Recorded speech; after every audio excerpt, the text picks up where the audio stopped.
Hydration enthalpy बड़ा 4 है introduction में। हाइड्रेशन एंथैल्पी में बच्चों लिखते हैं सबसे पहले रोमन नंबर 1, पहले सुन लीजिए फिर लिखिए, पहले सुन लो। लिखेंगे इसमें it depends on charge density of ions and hence it decreases down the group for alkaline earth metals. अब पहले सुन लो बेटा, एक बार पहले सुन लो पूरी कहानी। हाइड्रेशन एंथैल्पी की पहली बात है, सबसे पहले हाइड्रेशन होता क्या है एक बार फिर से याद करा दूं मैं आपको। हाइड्रेशन क्या होता है बच्चों? भाई कभी भी कोई भी आयन, फॉर इंस्टेंस मेरे पास ये आयन है लेट्स से बेरिलियम, तो बेरिलियम +2 आयन अगर गैशियस स्टेट में होगा और गैशियस स्टेट से Be+2 को पानी यानी कि एक्वस कंडीशन में जाना होगा, तो ये कैसे जाएगा? ऐसे जाएगा कि गैस को पानी में डिजोल्व कराया जाएगा। अच्छा, पानी में होगा क्या? पानी में जाते सार ऑक्सीजन का जो नेगेटिव है, खूब सारे ऑक्सीजन का नेगेटिव, ये बेरिलियम को घेर लेगा और बेरिलियम धीरे धीरे पानी में घुल जाएगा। मतलब भाई बेरिलियम को इतना ज़्यादा अट्रैक्शन फोर्स मिल जाएगा ऑक्सीजन से। रुक जाओ, आवाज़ कट रही होगी मेरी। अभी भी कोई भी चीज़ पानी में हाइड्रेट कैसे होती है? अगर वो पॉजिटिव आयन है तो वो पॉजिटिव आयन को कौन घेर लेता है बच्चों? वो पॉजिटिव आयन अगर कोई है तो उस पॉजिटिव को घेर कौन लेता है? ऑक्सीजन। किसका ऑक्सीजन? पानी का। कब घेर पाएगा? कभी भी कोई चीज़ पानी में तब ना घुलेगी जब पानी बहुत ज़्यादा हो। हेलो हेलो, अच्छा, तो जैसे ही पानी के माइनस से कोई पॉजिटिव बहुत ज़्यादा अट्रैक्शन महसूस करता है तो उससे खिंच जाता है, खिंच जाता मतलब उसमें घुल जाना। अच्छा, तो कभी भी कोई गैस अगर लिक्विड स्टेट में जाएगा तो गैस की तो काइनेटिक एनर्जी ज़्यादा थी, लिक्विड में तो काइनेटिक एनर्जी घट गई, तो एक्स्ट्रा एनर्जी गई कहाँ? रिलीज हो गई।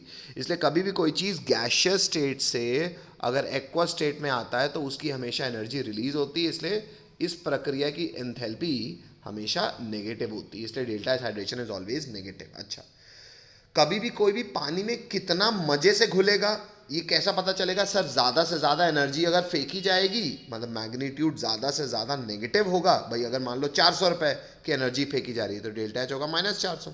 600 की एनर्जी फेंकी जाएगी तो डेल्टा एच होगा -600। आप क्या कहोगे? -600 के केस में डेल्टा एच हाइड्रेशन ज़्यादा है कि -400 में? -600 में। क्यों? क्योंकि कोई नंबर लाइन नहीं है सर। यहाँ पे नेगेटिव का मतलब ये कुछ नेगेटिव मतलब है एनर्जी रिलीज हो रही है, और कोई नंबर लाइन नहीं लगा देंगे हम कि सर -600 कम होता है -400 से। ये पंचायत नहीं करनी है। नेगेटिव साइन इंडिकेट्स कि energy is being released. Hello hello, अच्छा, अब एनर्जी कौन ज़्यादा रिलीज करेगा डिपेंड करेगा कौन से कैटायन को पानी ज़्यादा घेरता है। तो पानी किसको ज़्यादा घेरेगा बेटा? जिसकी चार्ज डेंसिटी ज़्यादा हो। भाई चार्ज तो सब अल्कलाइन अर्थ मेटल में +2 है, लेकिन ज़्यादा अट्रैक्शन कब? कौन ज़्यादा धनी, कौन ज़्यादा तेज़ी से अट्रैक्ट कर पाएगा? जो ज़्यादा पॉजिटिव चार्ज में रिच होगा। पॉजिटिव चार्ज में कौन रिच होगा? बेरिलियम +2 कि नीचे वाला बेरियम +2? अब सर पैसा तो दोनों के पास +2 है। अब बात यह कि पॉजिटिव में रिच ज़्यादा कौन है कैसे पता चलेगा? इसको ऐसे जनरल में समझाता ही हूँ, बता पीरियड टेबल में बताया, फिर बोल रहा हूँ। मान लो 200 रुपये में कौन ज़्यादा रईस? प्रखर के पास भी 200 रुपये है और संकल्प आया नहीं है, पर मान के चलते हैं संकल्प के पास भी 200 रुपये है। लेकिन संकल्प को 200 रुपये में अपने बीवी बच्चे सबका पेट पालना है और प्रखर केवल अकेला लड़का है। अब मान लो अभिषेक को 10 रुपये उधार मांगना है, तो अभिषेक किससे मांगेगा? प्रखर से कि संकल्प से? जो ज्यादा धनी है। कौन ज्यादा धनी है? 200 रुपये तो दोनों के पास है, लेकिन 200 रुपये यानी कि चार्ज भले +2 है, साइज छोटा होने से व्यक्ति ज्यादा धनवान होता है, क्योंकि वो प्लस उसको छोटी सी जगह में रखना है। हेलो, तो चार्ज डेंसिटी किस पे डिपेंड करती है? चार्ज अपॉन साइज पे। तो चार्ज अगर टाई हो जाए तो जिसका साइज छोटा वो ज़्यादा धनी, उसकी चार्ज डेंसिटी ज़्यादा। जिसकी चार्ज डेंसिटी ज़्यादा वो हेविली पानी से अट्रैक्ट होगा और ज़्यादा हाइड्रेट होगा। इसलिए कौन ज़्यादा हाइड्रेट होगा? बेरिलियम। कोई दिक्कत? बोलना पड़ेगा, बोलना पड़ेगा। तो देख लो, इंग्लिश लिख सकते हैं अब सब लोग रोमन नंबर 1 में कि depends on charge density of ions and hence it decreases down the group for alkyne earth metal. और ये ट्रेंड लिख दीजिए, बेरिलियम सबसे ज़्यादा, फिर मैग्नीशियम, फिर कैल्शियम, फिर स्ट्रोंडियम, फिर बेरियम। लिखो तो हम। नेक्स्ट बेटा, रोमन नंबर 2 लिखेंगे बच्चों। रोमन नंबर 2 में लिखेंगे hydration enthalpy of group 2 metal cation are higher than corresponding alkali metal cations. फिर से, hydration enthalpy of group 2 metal cations are higher than corresponding alkali metal cations. मतलब जो group 2 के metal हैं उनका हाइड्रेशन एंथैल्पी ज़्यादा होगी। क्यों ज़्यादा होगी? अभी बताया मैंने, हाइड्रेशन एंथैल्पी किस पे डिपेंड करती है? डेल्टा एच हाइड्रेशन किस पे डिपेंड करता है? चार्ज अपॉन साइज पे। और प्राइमरीली किस पे डिपेंड करता है? चार्ज पे, क्योंकि अल्टीमेटली जिस पे ज़्यादा प्लस पानी जाएगा उसी के पास, साइज तो बाद में है। डोमिनेटिंग फैक्टर कौन है? चार्ज। अच्छा, अल्कली मेटल का चार्ज क्या होता है? +1। अल्कलाइन का चार्ज क्या होता है? +2। तो एक तो चार्ज में भी अल्कलाइन जीता, उल्टा साइज में अगर आप देखो तो lithium along the period size क्या होता है बच्चों? डिक्रीज। तो अल्कलाइन अर्थ मेटल का साइज भी छोटा और चार्ज भी ज़्यादा, तो हाइड्रेशन उनकी काफ़ी ज़्यादा। हेलो, इसलिए Li+ और B+2 में आपसे पूछा जाएगा किसकी डेल्टा एच हाइड्रेशन ज़्यादा है, तो जवाब क्या दोगे?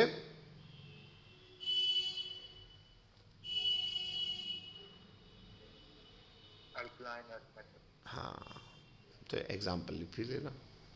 Li+ और B+2 में किसकी ज़्यादा है डेल्टा एच हाइड्रेशन? B+2 की। या हो गया, पूरी बात लिखे कि इसको मत लिखना फालतू, क्या मतलब गंदगी। इंग्लिश लिखी दी है पूरी तो ठीक। तो अल्कली मेटल चमक होती है, सॉफ्ट होते हैं, पर अल्कली मेटल से इनकी डेंसिटी और हार्डनेस भी ज़्यादा होती है। आइए इसके पीछे का कुछ लॉजिक जान लें। इतना हो गया सबका, आगे बढ़ूं? अच्छा, अब थोड़ा सा बेटा इसका लॉजिक जान लेते हैं। बच्चों, शायद इतनी चर्चा मैंने आपसे लास्ट क्लास में की ही हुई है कि कभी भी कोई भी मेटल जब अपने ही जैसे दूसरे मेटल के साथ कोवेलेंट बॉन्ड बनाता है अपने वैलेंस इलेक्ट्रॉन का इस्तेमाल करके, तो वो कोवेलेंट बॉन्ड ना कहला के क्या कहलाता है बच्चों? Metallic bond. ये बात की थी मैंने। हेलो, अच्छा, अब चाहे अल्कली मेटल हो चाहे अल्कलाइन अर्थ मेटल हो, अलोंग द पीरियड जाओगे तो नंबर ऑफ वैलेंस इलेक्ट्रॉन बढ़ेंगे, तो जो भी मेटल एस ब्लॉक के बाद आने हैं उनके वैलेंस इलेक्ट्रॉन ज़्यादा ही होंगे, तो मेटालिक बॉन्ड एस ब्लॉक्स वालों से तो ज़्यादा ही बना पाएंगे। हेलो हेलो, इसीलिए generally alkali metal S block के मेटल्स को छोड़ के बाकी मेटल्स हार्ड होते हैं। ये मेटल बड़े सॉफ्ट हैं। क्यों? क्योंकि इनके पास वैलेंस इलेक्ट्रॉन या तो एक है या तो दो है। एक और दो लगभग मिनिमम ही है, बाकियों के तो इनसे ज़्यादा ही होते हैं। तो बाकियों की अपेक्षा ये जो मेटल्स होते हैं सॉफ्ट होते हैं, चाहे अल्कली हो चाहे अल्कालाइन हो। हेलो, बोलना पड़ेगा। yes. बस, अल्कली हो चाहे अल्कलाइन हो, अल्कली मेटल में एक मेटालिक बॉन्ड है, तो अल्कलाइन में अल्कली के कंपैरिजन में तो लगभग दो है। तो अब आप बताओ, ज़्यादा मेटालिक बॉन्ड होगी तो कोई दो लोग ज़्यादा मजबूती से बंधे रहेंगे, ज़्यादा मजबूती से बंधे रहेंगे तो इनका मेल्टिंग पॉइंट, हार्डनेस सब अल्कली मेटल से ज़्यादा होगा। हेलो, भले हैं ये भी सॉफ्ट, लेकिन अल्कली मेटल्स के कंपैरिजन में ये हार्ड है। हेलो हेलो, बोलना पड़ेगा। ठीक है, तो यही जानकारी मैं आपको यहाँ पे दे रहा था, जो कि मैंने दे दी, और यहीं से फिजिकल प्रॉपर्टी का पॉइंट क्रमांक 1 होता है समाप्त। फिजिकल प्रॉपर्टी में लिखेंगे बच्चों पॉइंट क्रमांक 2। फिजिकल प्रॉपर्टी में लिखेंगे पॉइंट क्रमांक 2। पहले देख लो बेटा क्या बोल रहा हूँ मैं, पहले देख लो फिर लिखना। लिखेंगे their melting and boiling point are also higher than corresponding alkali metals and also the melting and boiling point decreases down the group। अब पहले सुन लो बेटा, क्योंकि इनके केस में दो मेटालिक बॉन्ड है तो इनकी डेंसिटी ज़्यादा होगा, तो मेल्टिंग और बॉइलिंग पॉइंट भी अल्कली से ज़्यादा होगा। हेलो, हाँ कि ना पहले बोलना पड़ेगा, समझ लो। Hello, yes sir. अच्छा, अब डाउन द ग्रुप की बात करोगे तो दो छोटे लोग अगर दो रस्सी से बंधे हैं और दो बड़े लोग अगर उसी दो रस्सी से बंधे हैं, किस केस में वो ज़्यादा मजबूती से बंध पाएंगे? छोटे। भाई दो दो चूहों को दो रस्सी से बांधो, दो हाथियों को, तो चूहे बंधे रहेंगे। तो इनका बंधना, इनकी पैकिंग ज़्यादा अच्छी होगी, इसलिए melting point boiling point down the group alkali में भी डिक्रीज करता था, यहाँ भी डिक्रीज करेगा। लो हेलो, बोलना पड़ेगा। यहां भी केस में ऐसा होगा बेटा, लिखने के पहले सुन लो। ऊपर वाला हल्का होगा लेकिन हार्ड होगा, याद आया? किससे कंपैरिजन में?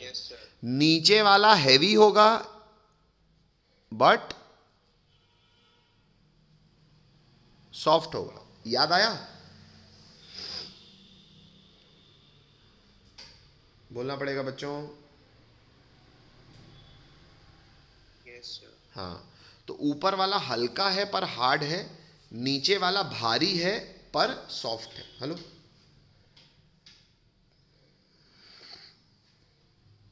हेलो, चलो बेटा ठीक है। तो कहानी ये हो गई आप लोग की बच्चों की। यहाँ से हो गया आपका पॉइंट क्रमांक 2। अब दूसरा पॉइंट लिख लो बेटा, लिखो तो, हाँ बोलो। पॉइंट क्रमांक 3 लिखेंगे, calcium, strontium and barium are also impart characteristic colour to a flame because these because their ionization enthalpy are very low। their होना चाहिए THEIR, because their ionization enthalpies are very low, that is electron are excited to higher energy level and when they drop back to ground state energy is emitted, but beryllium and, ऊपर का कौन कौन होता है बेटा? बेटा और मांगे। ऊपर होता है ना बेरिलियम और magnesium, but beryllium and magnesium are very small.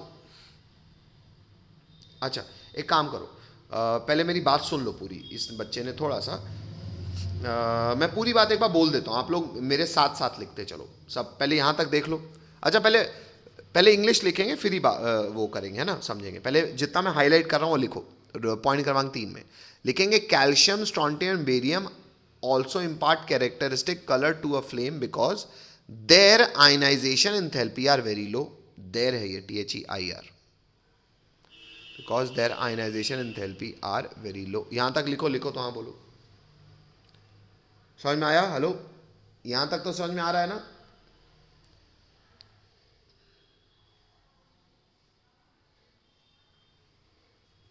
बेटा रिस्पॉन्ड करते रहिए प्लीज।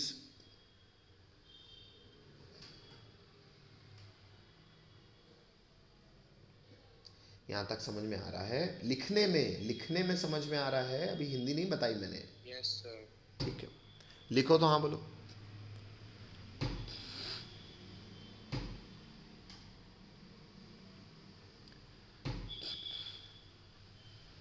बस जितना हाईलाइट किया उतना ही लिखना।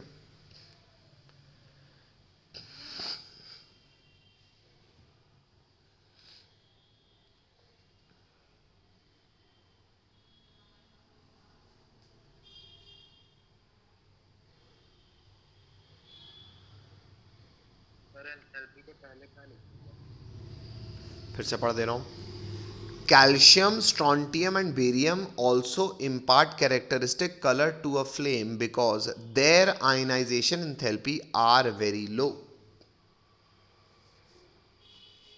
बस इतना ही लिखना अभी। हो गया सबका? हटा दूं?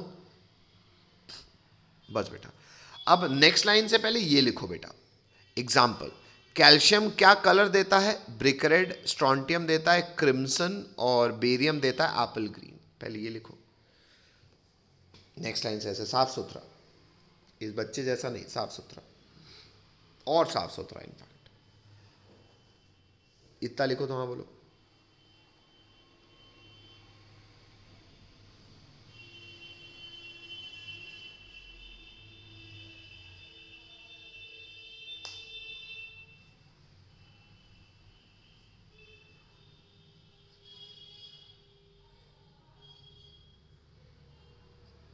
सर एसआर का फुल फॉर्म? स्ट्रॉन्टियम बेटा, बाप रे, रामायण खत्म हो गई। राम कौन था, शुरू में बताया भैया। मतलब इन एनसीईआरटी खोल के नहीं देखे हो नाम? ये तुम लोग ने सबके नाम नहीं लिखे, इंट्रोडक्शन में लिखवाए होंगे ना मैंने। No sir. हाँ तो मैंने अलग से एलिमेंट्स बनाए होंगे। हेलो, सिंबल तो बनाया होगा ना अलग से। Yes sir. वहां पे आज क्लास खत्म होते सार सबके नाम लिख लीजिएगा एनसीईआरटी खोल के।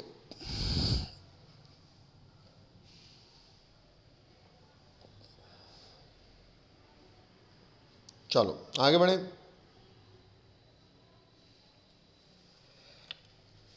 Yes sir. नेक्स्ट लाइन से लिखेंगे बच्चों, ये एक्चुअल अच्छी इंग्लिश है, लिखेंगे the ionization energy of beryllium magnesium are relatively higher and hence they do not impart any colour to the flame. अब हिंदी में सुनते भी रहो भाई। अल्कली मेटल के पॉइंट में लिखना है कि कंटिन्यू में? कंटिन्यूशन बेटा, उसी पॉइंट में। अब सुनते भी रहो, तो आप जो हिंदी इंग्लिश लिखे हो उसके लिए जानकारी। भाई क्या है कि हमको अल्कली मेटल के केस में तो याद है, मैंने बताया भी था, मैंने लिखवाया भी है, मैंने समझाया भी था, फिर से बता रहा हूँ कि अल्कली मेटल में क्योंकि वैलेंस शेल में एक इलेक्ट्रॉन होता है, वो एक इलेक्ट्रॉन बड़ी आसानी से किसी भी हल्की सी भी फ्लेम में कलर एनर्जी लेता है, उसके इलेक्ट्रॉन एक्साइट करते हैं, हायर स्टेट में जाते हैं, घूम घूम के एक्स्ट्रा एनर्जी खर्चा करते हैं और लौटते हैं। जो एनर्जी वो फेंकते हैं वो किस्मत से विजिबल रेंज में फेंकते हैं, विजिबल रेंज में फेंकते हैं इसलिए कलर दिखता है। तो मेटल को पहचानने, अल्कली मेटल को पहचानने के लिए मैंने आपको बोला भी था कि उनको बस हल्का सा लेके फ्लेम में लगाओ, कलर दिख जाएगा, दिख से उससे पता चल जाएगा कौन सा अल्कली मेटल है। अल्कलाइन मेटल भी है तो बेटा मेटल ही, आउटर मोशन में एक हो या दो हो, कुछ ज़्यादा फर्क तो नहीं है। तो अगर आउटर मोशन में दो हैं तो ये भी बड़ी आसानी से एक्साइट हो जाते हैं और फ्लेम में ये भी कलर देते हैं। क्या कलर देते हैं बता भी रहा हूँ, कैल्शियम, स्ट्रोंटियम और बेरियम का याद होना चाहिए। अच्छा सर, लेकिन वहाँ पे तो लिथियम से हमने कलर देखा था। एक्चुअली यहाँ पे बेटा क्योंकि एक तो इनका इलेक्ट्रॉनिक कन्फिग्रेशन अल्कली मेटल के हिसाब से स्टेबल है, क्यों? क्योंकि ये फुली फिल्ड कन्फिग्रेशन में NS2। Hello hello. और दूसरा दूसरा alkali metal, alkaline earth metal छोटे होते हैं, तो ऊपर वाले बहुत छोटे हो गए। कौन ऊपर वाले? दो। कौन कौन से? बेरिलियम और मैग्नीशियम। अब छोटे हैं तो आयनाइजेशन एंथैल्पी ज़्यादा है। ऐसा नहीं है फ्लेम में आयनाइज वो भी होते हैं, लेकिन उनको जो एनर्जी लगती है वो ज़्यादा लगती है। तो जो एनर्जी इलेक्ट्रॉन एनर्जी फेंक के लौटता है वो एनर्जी हैवी रेडिएशन एनर्जी होती है, वो विजिबल रेंज में नहीं होती, इसलिए आपको कलर नहीं दिखता। क्या अगर आपसे कोई कहे कि क्या बेरिलियम और मैग्नीशियम को एक फ्लेम में लगाओ तो उसके इलेक्ट्रॉन एक्साइट नहीं होंगे, ये बात सही है? नहीं होंगे, लेकिन वो हैवी एनर्जी लेके ऊपर जाएंगे तो जब फेंकेंगे भी हैवी, और जब हैवी एनर्जी फेंकेंगे वो हैवी एनर्जी विजिबल रेंज में नहीं आती। Hello hello. वही यहाँ पे मैंने लिखा हुआ है कि बेरिलियम और मैग्नीशियम फ्लेम में कलर नहीं छोड़ते क्योंकि हमें नहीं दिखता। बढ़िया, लिखो तो हाँ बोलो। अगला स्टार मार्क लिखते हैं, chemical properties of alkaline earth metals. Chemical properties of alkaline earth metals. अब अल्कलाइन अर्थ मेटल्स की केमिकल प्रॉपर्टीज में बच्चों लिखेंगे सबसे पहले पॉइंट क्रमांक, यहाँ पे बड़ा 1 2 3 4 से शुरू करेंगे, पॉइंट क्रमांक बड़ा 1, और बड़ा 1 में इंग्लिश लिखेंगे, पहले सुन लो फिर लिखना। लिखेंगे they react with air both O2 and N2 to form their corresponding oxides and nitrides. अब रुक जाओ, पहले सुन लो बेटा। अल्कली मेटल भी याद हो आपको तो ऑक्सीजन के साथ रिएक्शन करके ऑक्साइड तो बनाते थे। हाँ, सॉलिड अच्छा बनाने के चक्कर में कुछ ऑक्साइड बनाते थे, कुछ पर ऑक्साइड, कुछ सुपर ऑक्साइड, वो अलग बात है, पर ऑक्सीजन के साथ रिएक्शन सब करते थे। और नाइट्रोजन के साथ केवल कौन रिएक्ट करता था? लिथियम। क्यों? क्योंकि उसकी चार्ज डेंसिटी ज़्यादा थी। क्यों? क्योंकि चार्ज तो सब में +1 होता है, साइज छोटा होने की वजह से केवल लिथियम ही most stable diatomic molecule N2 को तोड़ पाता था, क्योंकि N2 को तोड़ना कठिन होता है। क्यों? क्योंकि नाइट्रोजन नाइट्रोजन में ट्रिपल बॉन्ड होता है, बहुत मजबूत रिश्ता होता है। इतने मजबूत रिश्ते के लिए जो अट्रैक्ट करने वाला कैटायन होना चाहिए वो बहुत मजबूत शक्तिशाली होना चाहिए, और लिथियम क्योंकि चार्ज डेंसिटी ज़्यादा होती है इसलिए बहुत शक्तिशाली होता है। लेकिन सारे के सारे अल्कलाइन अर्थ मेटल लिथियम ही बराबर लगभग शक्तिशाली है, क्योंकि सब में तो चार्ज ही लिथियम से ज़्यादा है। कितना है? +2। Hello hello. और ज़्यादा चार्ज होने की वजह से, ज़्यादा अच्छी चार्ज डेंसिटी होने की वजह से ये हर आदमी, ऑक्सीजन को भी और नाइट्रोजन को भी, दोनों को साथ रिएक्शन करके ऑक्साइड और नाइट्राइड बनाता है। देख लीजिए, M solid plus N2 gas forms M2, sorry M3N2 होना चाहिए, बच्चे मैं सुधार देता हूँ, M3N2 सॉलिड। क्यों M3N2? क्योंकि नाइट्रोजन तो -3 में बनाएगा और ये +2 में। और MO मिलके M solid plus O2 gas मिलके बनाता है MO। क्यों MO? क्योंकि एक +2 दूसरा -2, 2 कट गया। ये भी सॉलिड है और ये भी सॉलिड है। हेलो। और M क्या है बेटा? M क्या हो सकते हैं? सारे के सारे ग्रुप 2 के। बिल्कुल सही है। चलो लिख लो, मैं आपके लिए रिएक्शन भी बैलेंस कर देता हूँ। अगर ऊपर वाला रिएक्शन बैलेंस करना है तो 3M लगाना पड़ेगा। नाइट्रोजन 2 ही है तो बैलेंस्ड है, बैलेंस हो गया ऊपर वाला, ये 1 होगा, ये भी 1 होगा, और ये 1, ये बस यहाँ पे हाफ हो जाएगा तो आपका काम बन जाएगा। हेलो लिखो तो, हाँ बोलो। लिखेंगे पॉइंट क्रमांक 1 में कंटिन्यू करके पैराग्राफ चेंज करके लिखेंगे beryllium powdered react with air on ignition, bracket में लिखेंगे giving temperature, while reactivity of other alkaline earth metal increases down the group। पहले मेरी बात सुन लो, लिखना मत, सुन लो, पहले सुनो।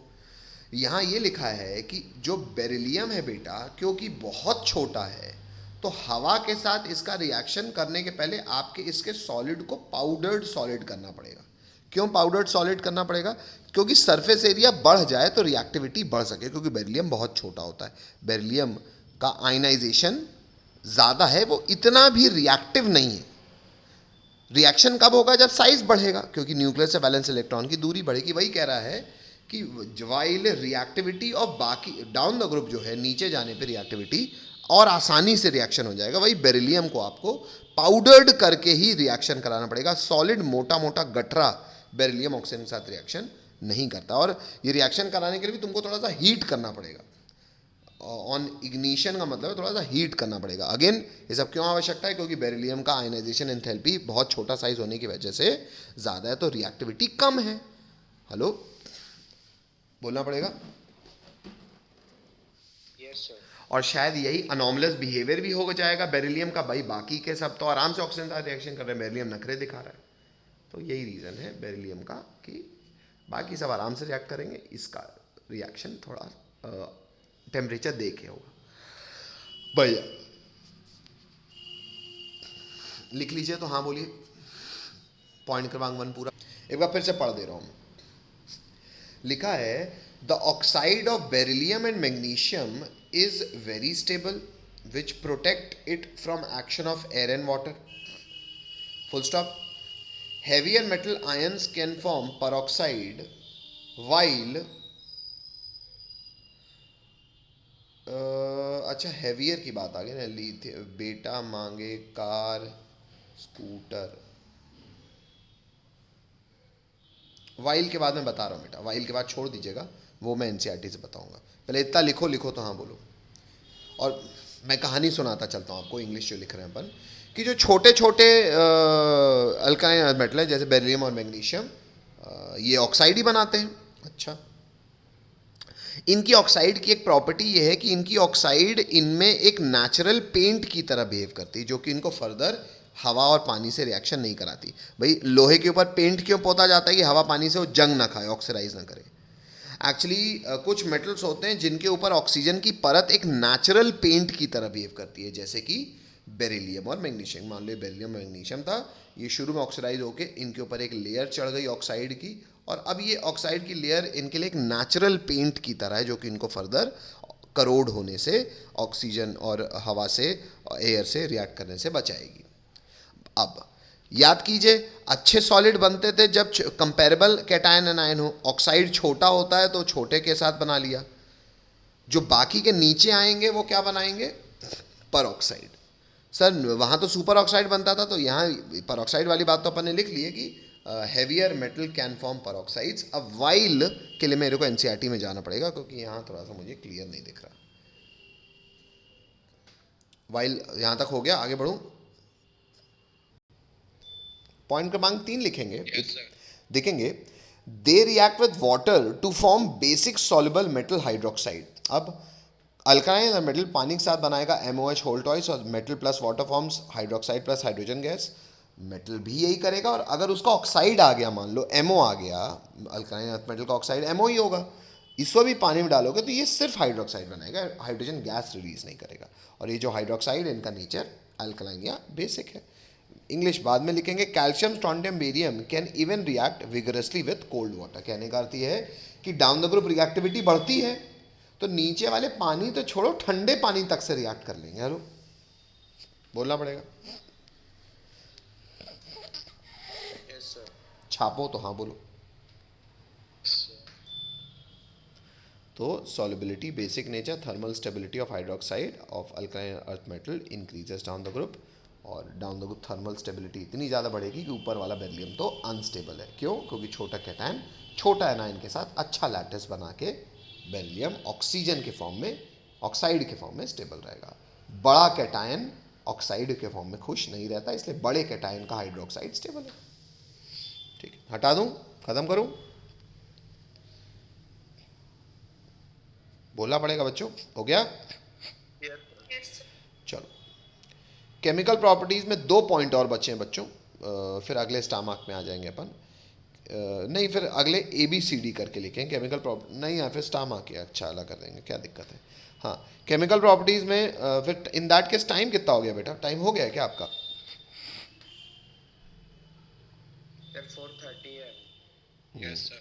चलो सुनो फिर बच्चों, केमिकल प्रॉपर्टीज़ मुझे याद दिला देना सर। केमिकल प्रॉपर्टीज स्टामार्क था और उसका अपन ने 3 पॉइंट लिखे हैं, 4 पॉइंट लिखे हैं, 5वां लिखना है ना, तो फिर आगे कंटिन्यू कर लेंगे इसको। ठीक है बच्चों, लेकिन आपसे फिर भी मेरी एक